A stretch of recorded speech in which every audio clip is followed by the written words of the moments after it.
তাআলা মানব জাতিকে সৃষ্টি করেছেন।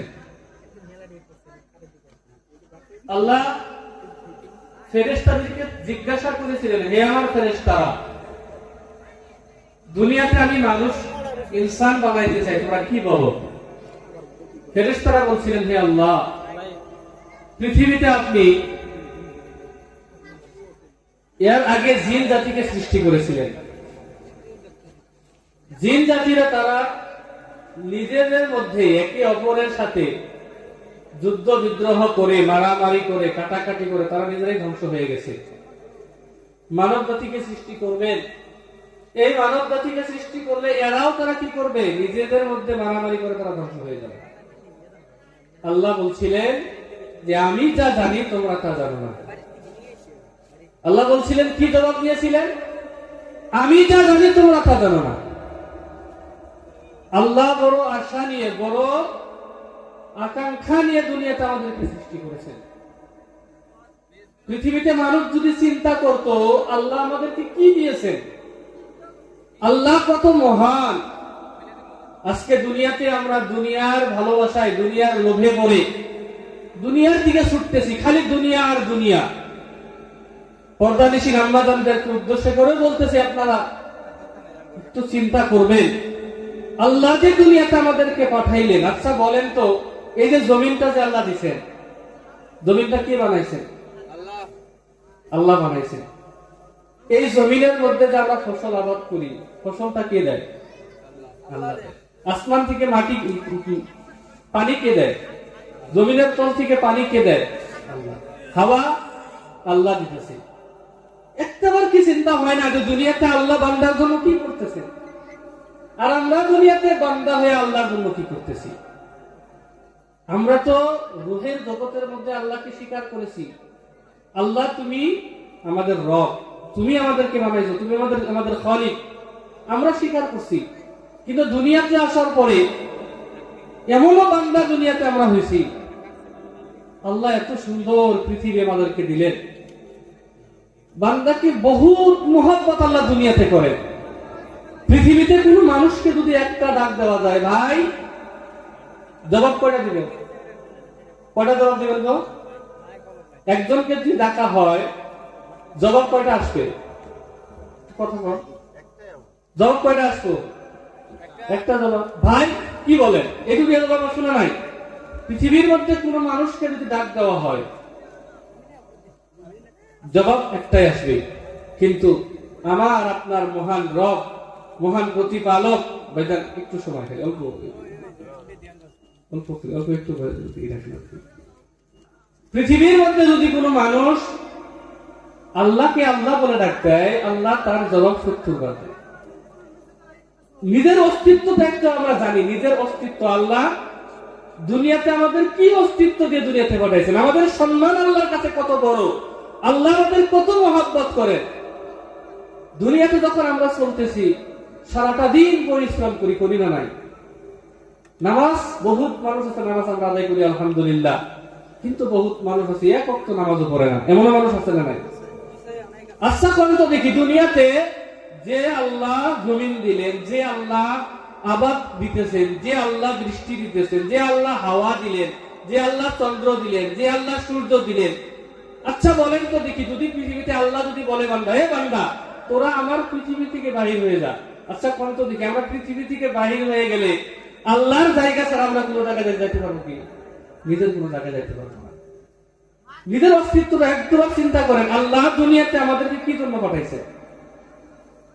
পৃথিবীতে আল্লাহ কত মহব্বত আমাদেরকে করেন। বান্দা সারাদিন কর্ম করে, সারাদিন কর্ম করার পরে রাত্রিবেলায় ঘুমায়। আমরা রাত্রিবেলায় ঘুমাই না নাই? আল্লাহ দেখেন, সারাদিন যদি সূর্য আমাদের মাথার উপরে থাকতো, রাত দিন 24 ঘন্টা, আচ্ছা বলেন তো আমাদের ব্রেন ঠিক থাকতো? ঘুমানোর জন্য ব্রেন কি হয়? সুস্থ হয় না নাই? ব্রেন সুস্থ থাকার জন্য ঘুম জরুরি, ঘুম পাড়তেই হবে।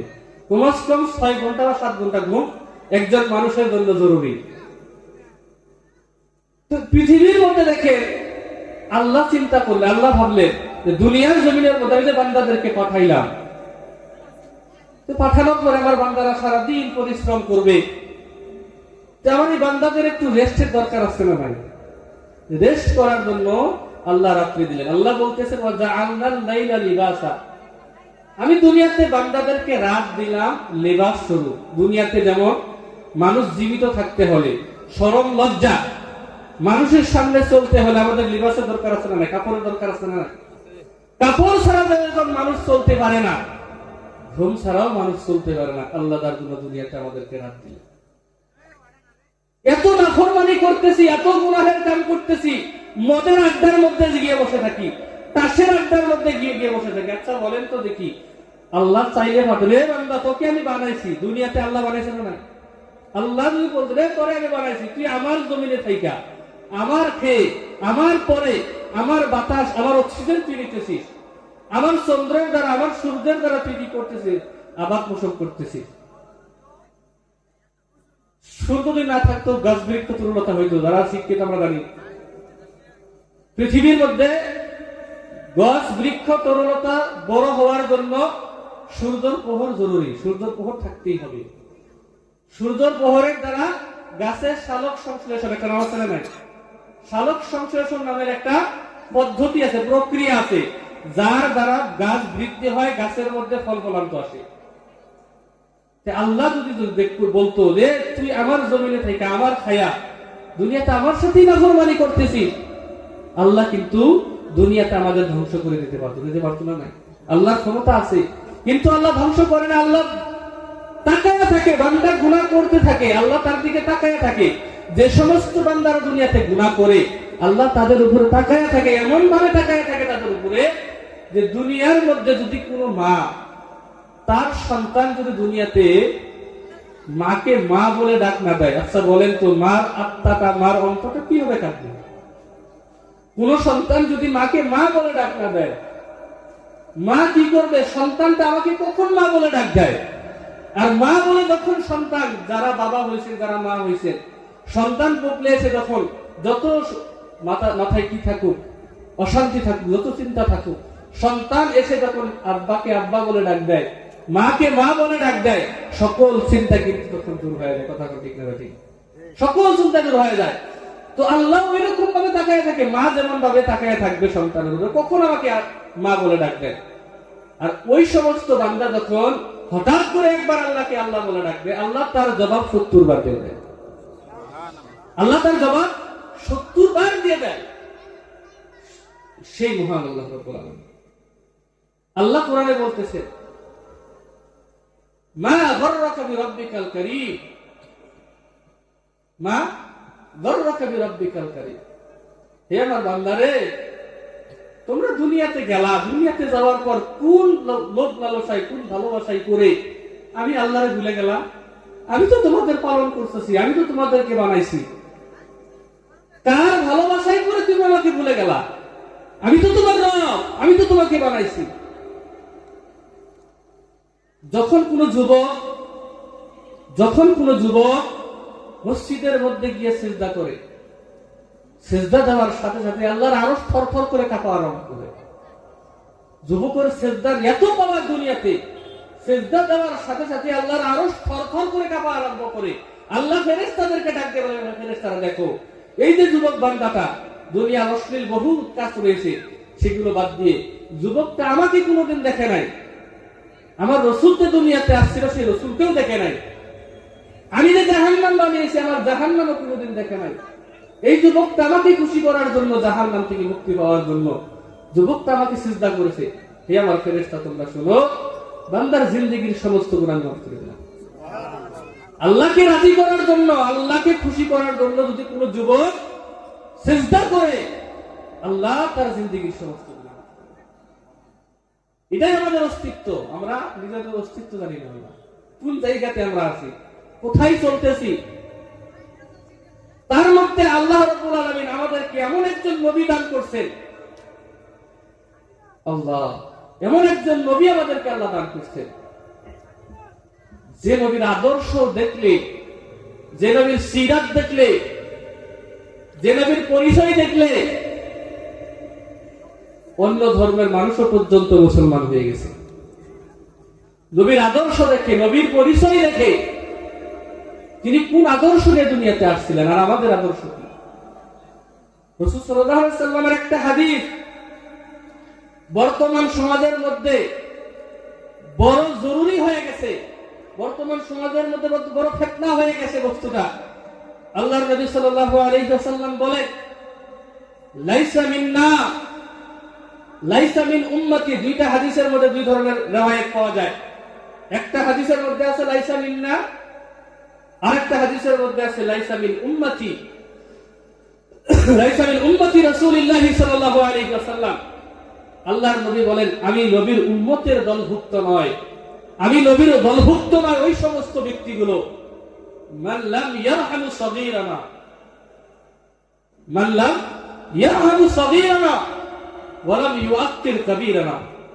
দুনিয়ার জমিনের মধ্যে যে সমস্ত বান্দারা বড়কে সম্মান করে না, ছোটকে মহব্বত করে না, ওই সমস্ত মানুষগুলো আমি নবীর অন্তর্ভুক্ত নয়। আচ্ছা বলেন তো দেখি, বর্তমান জামানার মধ্যে সন্তান বাবা মাকে দাম দিতে চায় না, কথা কন, দাম দেয় কি? সন্তান বাবা মার কথা শুনে না, বড়রা দাঁড়ায় রয়েছে বিড়ি টানতে টানতে যায়, সন্তান ছেলেরা ঘুমায় যাইতেছে, ওখানে তো বড় মানুষ একজন দাঁড়ায় আছে। একজন বড় মানুষের সাথে কিভাবে কথা বলতে হয় আমাদের সন্তানগুলো জানে না। তারা কিভাবে শিখবে, কিভাবে শিখবে? তারা শিখার মাধ্যম হলো, সকলেই তো মাদ্রাসা পড়া সম্ভব নয়। আল্লাহ নবী সাল্লাল্লাহু আলাইহি ওয়াসাল্লাম তো বলে নাই সকলকেই মুফতি, সকলকেই মুহাদ্দিস, সকলকেই ফকিহ হইতে হবে। আল্লাহ নবী বলেন, তালাবুল ইলমু ফরিদাতুন আলা কুল্লি মুসলিমিন ওয়াল মুসলিমা। পৃথিবীর মধ্যে যত মুসলমান নরনারী আছে সকলকেই ইলমের তলব করাটা, ইলম শিক্ষা করাটা দুনিয়ার মধ্যে ফরজ। ইলম শিক্ষা করতে হবে। কতটুকু ইলম শিক্ষা করবে?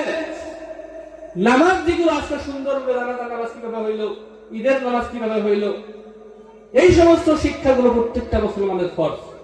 এখন যদি বলা হয়, বহুত মানুষ আছে, যদি জিজ্ঞাসা করা হয় বা একটু কলেমাটা কম তো, কলেমা লা ইলাহা ইল্লাল্লাহু মুহাম্মাদুর রাসূলুল্লাহ, এই কলেমাটা কইতেই অবস্থাটাই, এই কলেমা কইতেই অবস্থাটাই। আমার সমাজের মধ্যে আমি যে জায়গা থেকে ইমামতি করতেছি, বড় দুঃখের ব্যাপার। আলহামদুলিল্লাহ এখন বহুত পরিবর্তন হয়েছে। আমার ছাত্র এখানে আছেন, মুহাব্বতের ছাত্র ইকরামুল, আমি নিজে পড়াইছি, বক্তব্য পড়ায় তারপরে আলহামদুলিল্লাহ খুঁজাই জয়নগর মাদ্রাসায় ঢাকা আলাদা হয়েছিলাম। ওই জায়গাতে সর্ব ক্লাসের মধ্যে ফার্স্ট হয়েছিল ক্লাসের মধ্যে। এবার মক্তবে আফালে ভর্তি হয়েছিল, আফালে ভর্তি হওয়ার পরে মক্তবে আওয়াল, মক্তবে দোল, মক্তবে সুল পড়ে নাই, ডাইরেক্ট ফার্সি আওয়ালে দেখা লাগছে। এই কটা পড়া বেশি একটা কঠিন না, ডাইরেক্ট ফার্সি আওয়ালে দেখা লাগে কত কঠিন। ফার্সি আওয়ালে দেখা লাগছে, আলহামদুলিল্লাহ সেখানে দেখা হয়ে গেছে। 3 ক্লাস পড়ে গিয়ে বাকি সব যত এই 3 ক্লাসে যত পড়াশোনা ছিল আলহামদুলিল্লাহ আমার মক্তবে পড়াশোনা কমপ্লিট করছেন। আর এখন ফার্সি দোলে পড়তেছে আলহামদুলিল্লাহ। আমার ওই সমাজটার মধ্যে আমার ছাত্রদের আছে যে উনি বলতে পারবে, এমন একটা পরিস্থিতি ছিল, মুরব্বী মানুষ, ভালো ভালো মুরব্বী মানুষ, আমি জিজ্ঞাসা করছি যাদের ছেলে হয়েছে, ছেলের ঘরে নাতি নাতক হয়েছে, তাদেরকে বিয়া শাদী দিছে, তাদের ঘরেও ছেলে ফেলে আছে, তার মানে নাতির ঘরে প্রতি দেখতেছে। জিজ্ঞাসা করছিলাম ফরজ গোসলের কথা, ফরজ গোসল তো বুঝি না, ফরজ গোসল বুঝি না। আসলে কি হালত, এমন পরিস্থিতি আছে না? প্রত্যেকটা জায়গাতে এমন পরিস্থিতি আছে, কিচ্ছু বোঝে না, জানার চেষ্টাও করে না। আজকে দেখেন এত সুন্দর একটা মেহফিল করা হয়েছে, কত সুন্দর সুন্দর ছোট্ট ছোট্ট বাচ্চারা এত সুন্দর সুন্দর করে প্রদর্শন করে দেখা দিল কিভাবে নামাজ পড়তে হয়, কিভাবে কি করতে হয়। আজকে আমরা এত বড় কপাল পুরা, বহুত মানুষ এই অঞ্চলের মধ্যে আছে না নাই, যারা বাড়িতে বসে আছে, ঘুমের মধ্যে আছে, এ জায়গায় আসার জন্য কোনো সময় তারা হইতেছে না। নিজেরা মরতে হবে, আমি যে মরবো একদিন, দুনিয়া থেকে যে কবরে যাব, একটা বার কি চিন্তা হয় না? এমনও দুনিয়াতে এমনও সন্তান দুনিয়াতে রাইখা গেলাম, আমাকে কবরে রাখা হলো, আমার সন্তান কবরের পাশ দিয়ে যাবে, অথচ অন্য দিক থেকে মুখ করে যাবে, আমার কবরের দিকে তাকাইয়া দেখবে না, সালাম দিবে না। এমন সন্তান দুনিয়াতে রেখে যায়, লাভ আছে? কোনো লাভ নাই। আমি কবরে গেলাম, আমার সন্তান কবরের পাশ দিয়ে গেল, আমি যে কবরে শুয়ে রয়েছি, আমার সন্তান কবরের দিকে তাকাইয়ে যেত না। এমন বহুত বড় ঘটনা এমন আছে। বাবা যে জায়গাতে শুয়ে রয়েছে, মা যে জায়গাতে শুয়ে রয়েছে, সন্তান ওই দিক দিয়েই যায়, মা বাবার কবরের দিকে তাকায়। এই জিনিস দেখিলাম, এই টাকা পয়সা ধন সম্পদ এই দিয়ে কি লাভ হবে? তার জন্য কামাইতেছেন, সন্তানের জন্য, স্ত্রীর জন্য, ছেলে মেয়ের জন্য তো কামাইতেছেন আপনি। যে ছেলে মেয়ে মারা যাওয়ার পরে আপনার কবরের দিকে তাকাবে না, ওই সমস্ত ছেলে মেয়েদের দুনিয়াতে রাখার দরকার নেই। টাকা পয়সা কামাই করার দরকারই নাই যদি সন্তানের দ্বারা দুনিয়াতে আপনি লাভবান হইতে না পারেন। প্রত্যেকজন মানুষের আমার চিন্তা করা দরকার, পৃথিবীর মধ্যে সন্তানের দোয়া এত কার্যকরী। বাবা মার জন্য যেমন সন্তানের দোয়া জরুরি, সন্তানের জন্য বাবা মার দোয়া জরুরি। দুনিয়াতে কোন সন্তান, আমি এর আগে বলছিলাম, জানাজার সামনে দাঁড়াইলে চোখ দিয়ে পানি পড়ার আগেই বাবা মাকে মাফ করে দিবেন। কোন সন্তান যদি বাবা মার কবরের সামনে দাঁড়ায়, দাঁড়ানোর পরে যদি দরুদ শরীফ, সূরা ফাতিহা, সূরা ইখলাস, এই সমস্ত সূরাগুলো যখন তেলাওয়াত করার পরে আল্লাহর কাছে হাত উত্তোলন করবে, সন্তান দোয়া করার সাথে সাথে সেকেন্ডের মধ্যে আল্লাহর আরশের মধ্যে গিয়ে থাকবে। সন্তান যখন বাবা মার জন্য যখন দোয়া করে, সাথে সাথে দোয়া আরশ মাওলা পর্যন্ত আরশে গিয়ে ধাক্কা লাগে। সন্তানের দোয়া ফেরেশতারা এত দ্রুত গতিতে আল্লাহর আরশে গিয়ে যায়। সন্তানকে যদি মানুষের মতো মানুষ করতে না পারি, এই দুনিয়াও বেকার, আখিরাতেও বেকার। এই জন্য মা বোনদেরকে বলতেছি, মা বোনেরা, সন্তানদেরকে যদি আপনারা মানুষ করতে চান, আপনাদের নিজেদেরকেও পরিবর্তন হতে হবে, আপনাদের নিজেদেরকে আমিলা হতে হবে, আবিদা হতে হবে। দুনিয়ার মধ্যে যদি আপনারা আমলকারী না হন, দুনিয়ার মধ্যে যদি আপনারা ভালো না হন, এই দুনিয়া পৃথিবীর মধ্যে সন্তান পরিবর্তন করা সম্ভব না। আরেকটা কথা বলে ইনশাআল্লাহ বক্তব্য শেষ করে দেব। যেমন হযরতে খাদিজাতুল কুবরা রাদিয়াল্লাহু আনহা, তিনি কত মাপের বড় একজন মহিলা ছিলেন। মা বোনদেরকে বলতেছি, এত বড় মাপের একজন মহিলা ছিলেন। আল্লাহ নবী সাল্লাল্লাহু আলাইহি ওয়াসাল্লামের কাছে ইন্তেকালের সময় ডাক দিয়ে বললেন, নবী গো, আমি তো মনে হয় দুনিয়াতে বেশি দিন বাঁচবো না, আমি যেদিন দুনিয়া থেকে চলে যাব, আমি আপনাকে একটা অনুরোধ করি, আপনি যে পরনের মধ্যে যে জুব্বাটা রয়েছে, দয়া করে সেই জুব্বা দিয়ে আমাকে দুনিয়া থেকে বিদায় করবেন, কাফন করে তার মুছে কবরস্থ করবেন। আর একটা অনুরোধ, আমি যেদিন দুনিয়া থেকে বিদায় হব, আমাকে কবরস্থ করার পরে দয়া করে আপনি কবরস্থান থেকে দূরে যাবেন না, কারণ আপনি কবরে যাওয়ার পর মুনকির নাকির ফেরেশতা এসে আমাকে সওয়াল জবাব করবে। আমি খাদিজা মনে হয় মুনকির নাকিরের জবাব দিতে পারবো না। এত বড় মহিলা, আল্লাহ নিজে দুইবার সালাম দিছে। কয়বার সালাম দিছে? আল্লাহ নিজে সালাম দিছে। দেখেন কত বড় মহিলা, কত বড় মা, জিনাকে আল্লাহ নিজে দুইবার করে সালাম দিছে। সেটা শত মতো কথা না তো, আল্লাহ সালাম দেওয়া মানে সে কত বড় মহিলা, সে কত বড় মা হইতে পারে, উম্মুল মুমিনিন কত বড় হইতে পারে তিনি বলতেছেন, আমি কবরে যাওয়ার পর মনে হয় মুনকির নাকির ফেরেশতার সওয়ালের জবাব দিতে পারবো না। এই জন্য মা বোনদেরকে বলতেছি, মা বোনেরা, পরিবর্তন হন। আপনারা পরিবর্তন না হলে আপনার স্বামীও পরিবর্তন হবে না, আপনার সন্তানও পরিবর্তন হবে না। এবার দেখেন, যখন ইন্তেকাল হলো, ইন্তেকালের পরে হযরতে খাদিজাতুল কুবরা রাদিয়াল্লাহু আনহাকে যখন কবরস্থ করা হলো, উনার কাপড় দিয়ে, আল্লাহ নবী সাল্লাল্লাহু আলাইহি ওয়াসাল্লামের কাপড় দিয়ে কবরে রাখার পর আল্লাহ নবী সাল্লাল্লাহু আলাইহি ওয়াসাল্লাম কবরের পাশে দাঁড়ায় আছেন, দাঁড়ায় থাকতেছেন। বহু সময় চলে গেল, অজর নয়নে আল্লাহ নবী সাল্লাল্লাহু আলাইহি ওয়াসাল্লামের চোখ দিয়ে পানি পড়তেছেন। কিছুক্ষণ যাবার পরে হযরতে জিবরিল আলাইহিস সালাতু ওয়াসসালাম আল্লাহ নবীর কাছে এসে বলতেছেন, নবী গো, আল্লাহ বলে দিলেন, আপনি যে জন্য আপনি এখানে দাঁড়ায় আছেন, আপনার স্ত্রীর জন্য, আপনাকে এখানে দাঁড়ায় থাকা লাগবে না। আল্লাহর পক্ষ হইতেই জবাব হয়ে গেছে।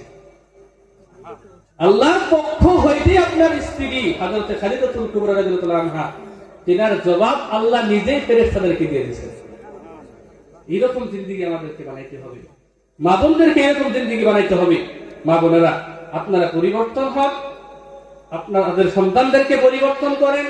আপনারা সন্তানদেরকে পরিবর্তন করতে পারলে আমাদের সমাজ পরিবর্তন হবে। আল্লাহ পাক আমাদের সকলকে বেশি বেশি করে আমল করার তৌফিক দান করুন।